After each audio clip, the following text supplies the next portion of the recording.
Bonjour et bienvenue pour cette nouvelle vidéo sur la cache-route pour Pessah. On va dédier cette vidéo pour la refoua shelema de tous les malades et particulièrement pour le Dayan de Lyon, Rav Yechia Ben Aïcha Toboul.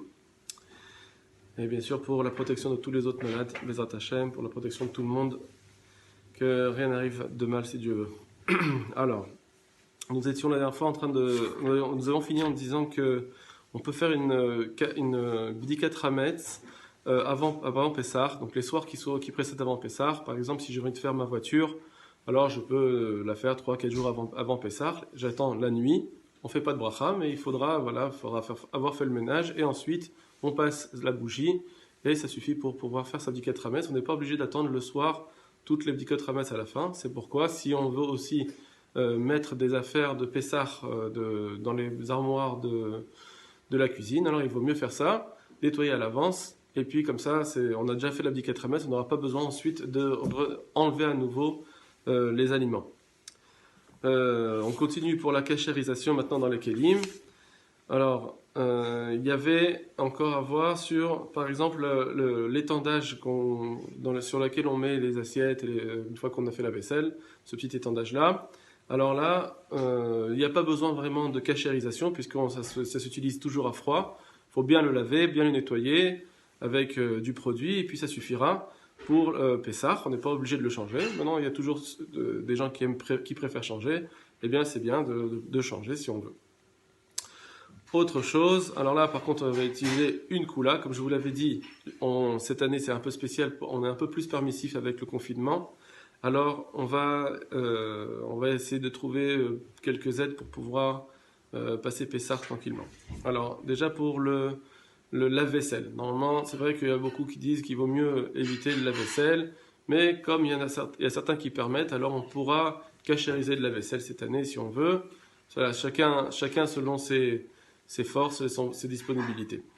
Alors, comment on cachérise ? Eh bien, d'abord, il faudra bien sûr nettoyer, attendre 24 heures. On prend tout ce qui est panières en plastique, on leur fait une cachérisation. Le mieux, c'est de les mettre dans de l'eau bouillante.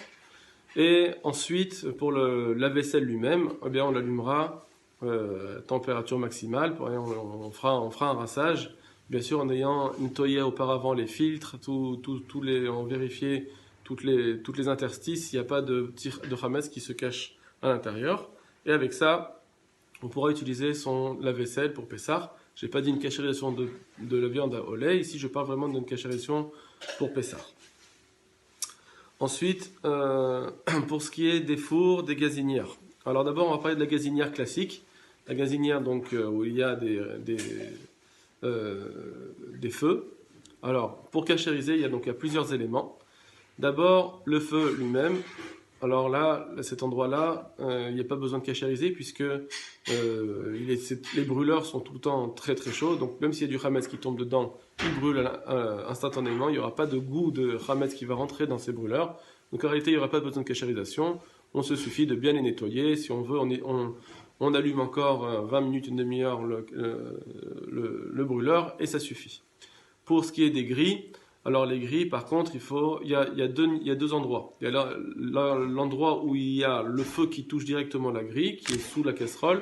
Là aussi c'est pareil, puisque c'est très chaud, c'est brûlant. Même s'il y a du hametz qui va tomber dessus, alors c'est pas grave, puisque il va brûler tout de suite. Donc pour ça qu'il n'y a pas vraiment besoin de cachérisation, on nettoie et on allume au feu pendant 20 minutes, une demi-heure, et ça suffit largement.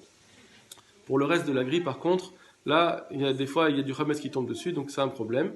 Pour le cachériser, il faudrait faire un liboun, mais voilà, on n'arrive pas à arriver au rouge, puisque c'est une matière très difficile à chauffer jusqu'à ce niveau-là.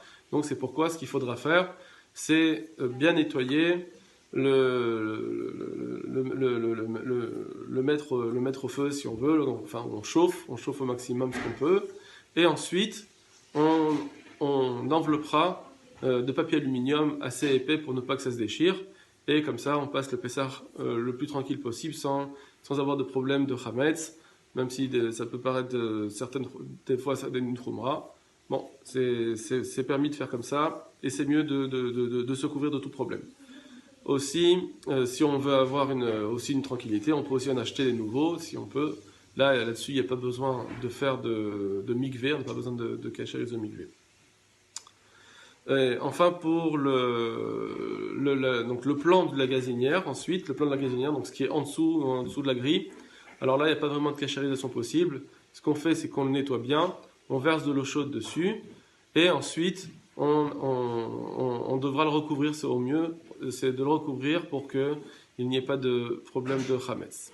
Et voilà, pour cette partie-là. À bientôt.